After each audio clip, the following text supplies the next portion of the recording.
Notion is one of the best ways to organize your own virtual workspace into anything that fits your own mindset. Whether you're managing projects or taking notes, you've probably figured out that showing two pieces of information side by side helps improve your workflow. Fortunately, making columns in Notion is a super easy experience. Here's how it's done.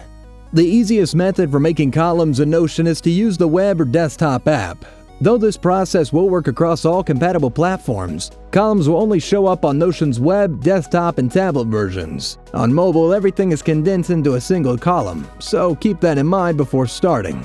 To create a column in Notion, start by visiting the first page you want to form your columns on. Then create the headers or content for each column you plan to create. Hover your mouse over the header you want to place to the immediate right, then click and drag on the six-dotted icon that appears to the left of the header and move it to the right of the one above it. A vertical short blue line will appear on your display. Releasing your mouse will create your column.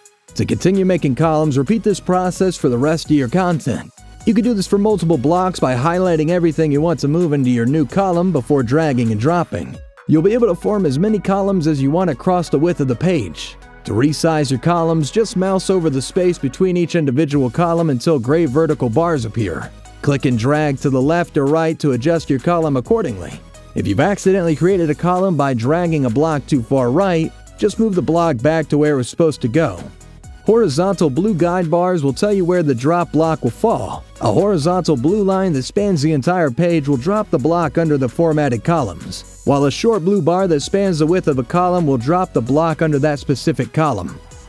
If you like this guide, make sure to subscribe for all sorts of videos covering Notion and other technology. And don't forget to check out one of these videos we think you might enjoy.